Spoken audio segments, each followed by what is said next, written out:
You know what's wild? There are American cities where middle-class families are loading U-Hauls and leaving in the middle of the night like they're escaping a war zone. Not because the housing got too expensive, because they're legitimately afraid for their safety and their kids' safety. I'm talking about cities where car thefts are so common. People just assume their car will get stolen eventually. Where businesses are closing because they've been robbed 3 times in 6 months. Where school enrollment is dropping not because of birth rates, but because families with options are choosing to leave. And here's what makes this different from normal urban decline. These aren't just poor people leaving.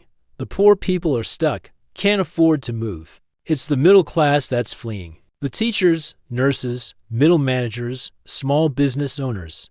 The people with enough income to have options but not enough wealth to feel safe in expensive neighborhoods. When the middle class leaves a city, that city enters a death spiral. Tax base shrinks. Services decline. Crime gets worse. More people leave. And the cycle accelerates until you're left with very rich people in gated communities and very poor people who can't escape. So today we're going through 12 cities where crime got so bad that middle-class families are actively fleeing. Because someone needs to talk honestly about what's happening in American cities right now. Let's get into it. Here's why this is happening and why it matters way more than people realize. Crime rates dropped dramatically from the 90s through the early 2010s. American cities got safer. People moved back downtown. The urban revival was real. And then starting around 2015, and especially after 2020, things changed. Violent crime spiked in many cities.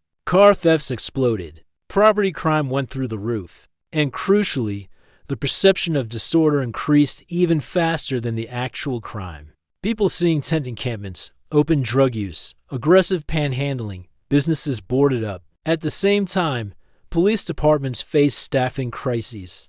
Officers retiring early. New recruits declining. Response times getting longer. And whether you think the reasons are good or bad, the result is the same: less policing, more crime, or at least more perception of crime. For middle-class families, this created an impossible calculation. Maybe your neighborhood is still technically safe. Maybe the statistics say crime is concentrated in specific areas, but your car got broken into twice. Your kid's school had an incident. The grocery store you used to shop at closed after repeated thefts. At some point, you do the math and realize you can move to a suburb or a smaller city where you don't worry constantly, where your kids can play outside, where you don't hear gunshots at night. The cities on this list have seen the most dramatic middle-class exodus driven by crime concerns. Some have had massive violent crime increases. Others have property crime epidemics. All of them are losing the middle-class families that form the economic and social backbone of functional cities. And here's the cruel part. When middle-class families leave, they take their tax dollars, their school involvement, their local business support, their civic engagement. The city gets poorer. Services decline. Schools struggle more. Crime gets worse. And the spiral accelerates. This isn't about hating cities or wanting them to fail. This is about documenting a genuine urban crisis that's reshaping American geography. Number 12. Minneapolis, Minnesota, starting with the city that discovered defunding the police as consequences. Minneapolis violent crime increased significantly after 2020. Car thefts skyrocketed. The city lost population for the first time in decades, with middle and upper income residents leaving fastest. School enrollment in Minneapolis public schools has been declining as families move to suburbs. Minneapolis was the progressive urban success story. Great quality of life, strong economy, and then the George Floyd protests and subsequent police department crisis happened. Officers left in droves. Crime increased, and families started leaving. The problem is Minneapolis still has great amenities and jobs. But if you don't feel safe letting your kids take the bus or walk to school, those amenities don't matter. Suburbs like Edina and Minnetonka are booming with Minneapolis refugees. Minneapolis is where progressive idealism met reality and reality won. Number 11. Portland, Oregon. The city where livability died and took the middle class with it. Portland's downtown is a disaster. Homeless encampments everywhere. Open drug use. Property crime through the roof. businesses closing or relocating. The city lost population in 2021 and 2022, with middle-income families leading the exodus. Portland was America's hipster paradise. Craft beer, food trucks, bike lanes. Now downtown is boarded up. Major retailers have left, and families are moving to suburbs or leaving Oregon entirely. The city's hands-off approach to homelessness and drug use destroyed the livability that made Portland desirable, and once families started leaving, the fiscal decline accelerated the problems. Portland is where Weird died of fentanyl and property crime. Number 10. Seattle. Washington, the tech city where even tech workers are saying this isn't worth it. Seattle's property crime rate is among the highest in the nation. Car break-ins are so common they're barely investigated. Downtown has severe homelessness and drug problems. The city lost population in 2021 and 2022, with suburban King County gaining those residents. Seattle has Amazon and Microsoft money. It should be thriving. Instead, families are moving to Bellevue, Redmond, or leaving the state. Because having a high income doesn't make your car immune to theft or your kids immune to witnessing disturbing scenes downtown. The Seattle exodus is particularly notable because these are high earners leaving. The city is losing its tax base while expenses keep climbing.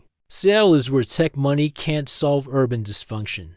Number 9. Philadelphia. Pennsylvania, the city of brotherly love where the love turned into bullets. Philadelphia's murder rate has been at or near record highs.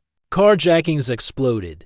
Business corridor shootings. The city lost about 25,000 residents from 2020 to 2023, with middle-class neighborhoods seeing the largest declines. School enrollment is dropping as families leave for suburbs like Delaware County or New Jersey. Philadelphia has great culture and history. It also has areas where violence is so common that residents are numb to it, and the violence isn't staying contained. It's spreading to previously safe neighborhoods. Families who might have stayed through rough times are calculating that safety matters more than proximity to downtown, and they're leaving. Philadelphia is where brotherly love became brotherly leave.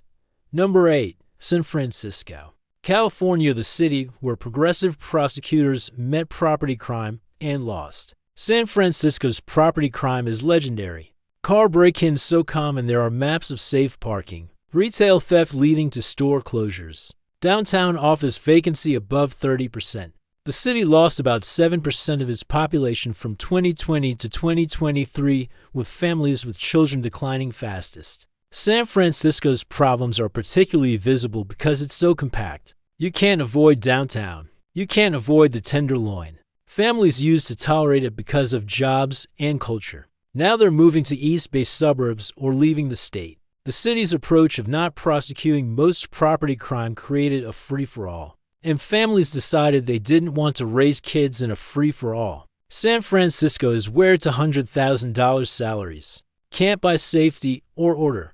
Number 7. Chicago. Illinois, the second city, is becoming the second choice for families. Chicago's violence is concentrated in specific neighborhoods, but the perception affects the whole city. Carjacking spread to nice areas. Expressway shootings became common. The city lost about 80,000 residents from 2020 to 2023, with middle-income families leaving for suburbs or other states entirely. Chicago has world-class culture, architecture, and food. It also has violence that affects daily life for residents. And crucially, it has Illinois taxes, which means you're paying high taxes for declining services. Families are leaving for suburbs like Naperville or leaving Illinois for states like Florida and Texas.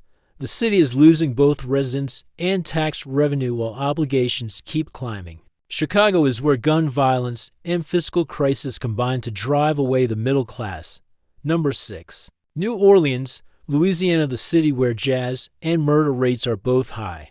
New Orleans is one of the highest murder rates per capita in America. Carjackings are epidemic. The police department is severely understaffed. The city lost population with middle and upper income residents leaving fastest. Tourist areas are relatively safe, but residential neighborhoods are not. New Orleans is culturally irreplaceable.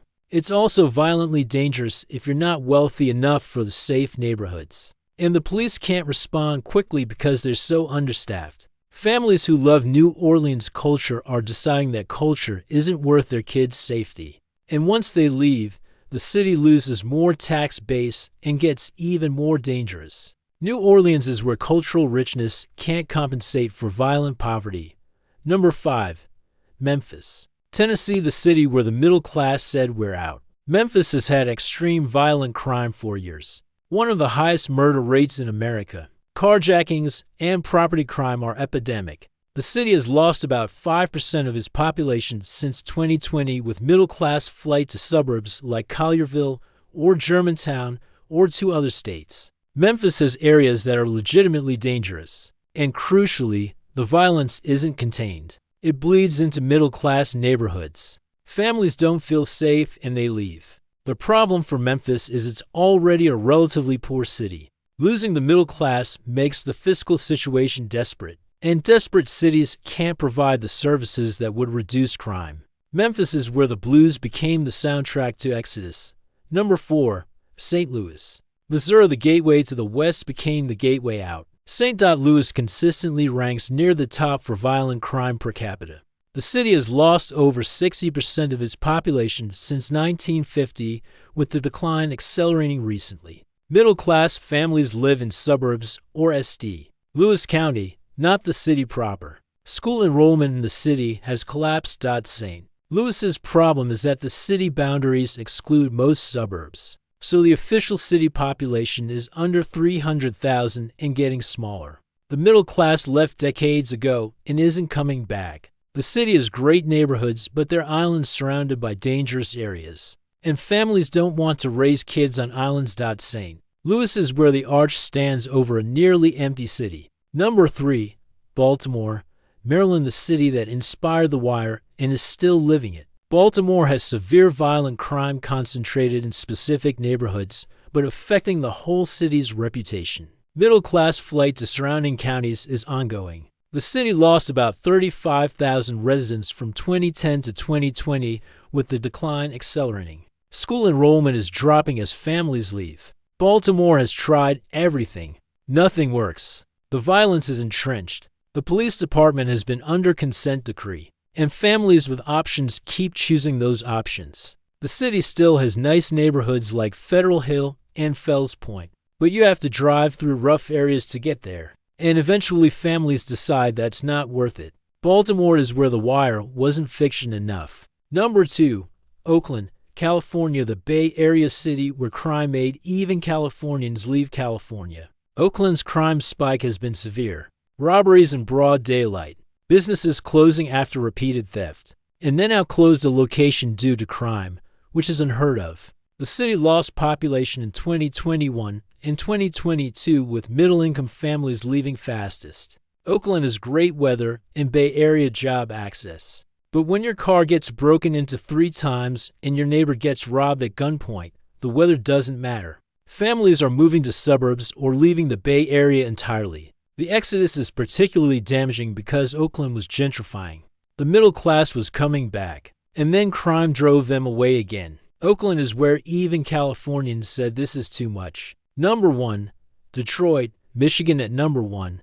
The OG of middle-class exodus, Detroit. Detroit lost over 60% of its population from its peak. The middle class fled decades ago. What remains is deep poverty in many neighborhoods and small pockets of revitalization downtown. Crime is severe in large parts of the city, though some areas are improving. Detroit's problem is that the exodus already happened. The middle class is gone. They live in suburbs like Birmingham, Royal Oak, or Grosse Pointe. Or they left Michigan entirely. The city is trying to revitalize, but the damage is done. The tax base is gone. The schools are struggling. The services are limited. And families looking at Detroit think, why would I move there when the suburbs are safer? Detroit is where the American auto industry and the American middle class both died. So what does all this mean? First, crime is real and it affects real people's daily decisions. This isn't media hysteria or pearl clutching. Families are making rational choices to prioritize safety. Second, middle-class flight creates fiscal death spirals. Cities need middle-class tax base to function. When it leaves, services decline, crime gets worse, more people leave. Third, This is reversible, but requires actual policy changes. Cities that get serious about public safety can stabilize, but it requires political will and actual enforcement. Fourth, the cities losing people fastest often have the most progressive prosecutors and police policies. That's not coincidence. Perception of disorder drives exodus even faster than actual crime. And fifth, once the spiral starts, it's very hard to stop. Detroit and St. Louis show that cities can lose the majority of their population and never recover. So there you have it. 12 cities where crime got so bad the middle class said enough. This isn't about hating cities or wanting them to fail. This is about documenting a real crisis. Urban America is losing the middle-class families that make cities function. For people living in these cities, the decision to stay or leave is gut-wrenching. Maybe you love your city. Maybe you have roots there. But at some point, safety for your family trumps everything else. For the cities themselves, this is existential. You can't run a city without a middle-class tax base. You can't have good schools without middle-class families enrolled. You can't have thriving business districts without customers who feel safe. Some of these cities will turn it around. Others will continue declining until they reach some new equilibrium of poverty and small wealthy enclaves. The solution isn't simple, but it starts with acknowledging the problem. Crime is driving people away. If cities want people back, they need to make those people feel safe. So here's my question for you. Would you stay in a city you loved if crime made you feel unsafe? Or is there a point where safety concerns override everything else? Let me know in the comments, because this is reshaping American cities and we need to talk about it honestly. And if you found this depressing but necessary, maybe subscribe. We cover urban decline, housing markets, and uncomfortable truths about where we live. Someone has to document the great middle-class urban exodus. Might as well be me.